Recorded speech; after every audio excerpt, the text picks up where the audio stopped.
Movie review presents king. कहानी की शुरुआत में हमें बस से उतरते हुए दो बच्चे दिखाई देते हैं। वे आपस में बहन भाई होते हैं। लड़के का नाम एलेक्स होता है और लड़की का नाम इनिस होता है। अगले सीन में हमें सड़क किनारे कुछ लोग दिखाई देते हैं जो एक पाइप के अंदर कुछ देख रहे होते हैं। असल में वे एक शेर के बच्चे को ढूंढ रहे होते हैं। अगले सीन में हमें इनिस को दिखाया जाता है जो अपनी मोम के फोटो के सामने खड़ी होकर उनसे बात कर रही होती है।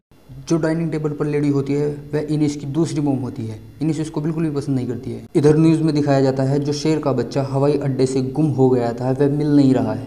पुलिस उसकी तलाश में लगी हुई है। यह न्यूज़ देखकर सब शॉक हो जाते हैं। हालांकि इनिस जो शेर का बच्चा हवाई अड्डे से गुम हुआ था उसको उठाकर अपने घर ले आती है और अपने कमरे में रखती है और उससे बात करती है।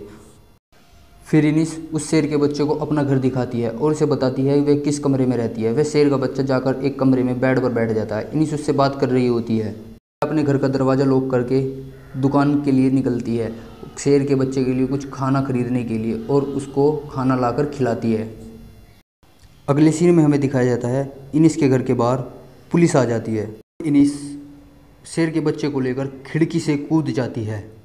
वह अपने भाई की साइकिल लेकर वहाँ से निकल जाती है। एलेक्स भी उसके पीछे पीछे आ रहा होता है। वह उससे पूछता है कि तुम कहाँ जा रही हो। वह उसको कुछ नहीं बताती है और जाकर एक रेलवे स्टेशन पर बैठ जाती है और किंग को देखती है। एनएस किंग को लेकर एक ट्रेन में चढ़ जाती है और जाकर अपना प्लान बनाती है। इतने में उसका भाई एलेक्स भी वहाँ पर आ जाता है और उसे डरा देता है।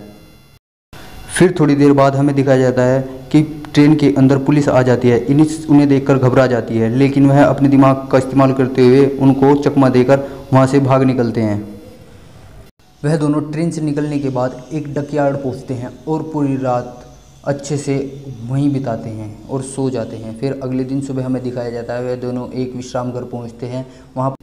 वहाँ रिसेप्शन पर जाकर वे अपने दादाजी जिनका नाम मैक्स होता है उनके बारे में पूछते हैं। एक लेडी उन्हें उनके दादाजी मैक्स के पास ले जाती हैं। वह अपने दादाजी को बताते हैं और उनसे उनकी मदद मांगते हैं लेकिन उनके दादाजी जिनका नाम मैक्स होता है वह उनकी मदद करने से बिल्कुल मना कर देते हैं। जिसके बाद एनएस गुस्से में बाहर आती है और अपने भाई एनएस के साथ बहस करने लगती है और उसका फ़ोन फेंक देती है। उसका फ़ोन एक आदमी उठा लेता है। वह एलेक्स के फ़ोन को उठाकर वहाँ के आसपास के लोगों को बुलाता है। इतने में ही मैक्स वहाँ पर आ जाता है। उन सबको एक बस में लेकर वहाँ से भाग जाता है। वह सब बस में बैठकर किंग को देखने लगते हैं। किंग बेहोश हो जाता है। इनिस के दादाजी कहते हैं यहाँ पास में एक पेट्स का हॉस्पिटल है। वे वहाँ पर चलने लगते हैं। वह सब किंग को लेकर हॉस्पिटल पहुँचते हैं। उसके दादाजी रिसेप्शन पर जाकर बात करते हैं और डॉक्टर के पास जब पहुंचते हैं डॉक्टर उनसे पूछता है किंग को क्या हुआ है, इसने क्या खाया है, इसे फूड पॉइजनिंग हुई है और डॉक्टर किंग को एक इंजेक्शन लगा देता है। इंजेक्शन लगने के थोड़ी देर बाद किंग को होश आ जाता है। फिर अगले सीन में हमें दिखाया जाता है वहाँ पर एक प्रतियोगिता हो रही होती है और किंग उस प्रतियोगिता के बीच में आ जाता है। सब किंग पर हंसने लग जाते हैं। इतने में ही एनएस भी वहाँ आ जाती है। फिर डॉक्टर एक कार लेकर ग्राउंड में घुस जाता है और वह इनिस को कार में बैठने के लिए कहता है। वह कार में बैठकर वहाँ से भाग जाते हैं। एलेक्स जब कार चला रहा होता है तो उसे रास्ते में उसके दादाजी दिखाई देते हैं। वह दादाजी को कहता है कि आप गाड़ी चलाइए। फिर वह किसी सुनसान जगह रुकते हैं और वहीं पर रात बिताते हैं और सो जाते हैं।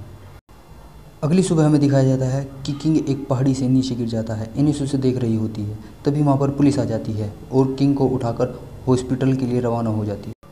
वह किंग को एक केज में बंद कर देते हैं। एलेक्स, उसके दादाजी और एनएस किंग को वहाँ से निकाल लेते हैं और हॉस्पिटल से बाहर निकल जाते हैं। बाहर निकलते वक्त एनएस की स्टेप मदर उनको रास्ते में मिलती है और एनएस अपनी स्टेप मदर को बताती है कि वह किंग को अफ्रीका एक बोट से छोड़ने जा रहे हैं। कुछ देर बाद हमें दिखाया जाता है उनके पीछे पुलिस लग जाती है और वह किसी भी तरीके से पुलिस को चकमा देकर वहाँ से निकल जाते हैं और एक डकयार्ड पर पहुँचते हैं। डकयार्ड पर पहुंचने के बाद थोड़ी देर बाद ही वहाँ पर पुलिस भी आ जाती है और उन दोनों को वहीं रुकने के लिए कहती है पर वे रुकते नहीं हैं। इतनी देर में किंग एक बोट से दूसरी बोट कूदते हुए एक बोट में जा एनिस और किंग जाकर एक बोट में बैठ जाते हैं। थोड़ी देर बाद उनके दादाजी भी वहाँ पर आ जाते हैं और उन्हें देखकर हंसने लगते हैं। फिर वे तीनों एक बोट में सवार होकर समुद्र के रास्ते निकल पड़ते हैं। थोड़ी देर बाद हमें दिखाया जाता है पुलिस उनको पकड़ लेती है लेकिन उनके पकड़ने से पहले एनएस, एलेक्स और किंग को लेकर वापस डकयार्ड पर आ जाते हैं। फिर वह सब किंग को एक बोट में बिठा देते हैं जो बोट अफ्रीका के लिए जा रही होती है। फिर 1 साल बाद हमें दिखाया जाता है किंग को उसके परिवार के साथ अफ्रीका के जंगलों में देखा जाता है। और यह फिल्मी कहानी यहीं पर ख़त्म हो जाती है। ये मूवी 2022 में रिलीज़ हुई थी।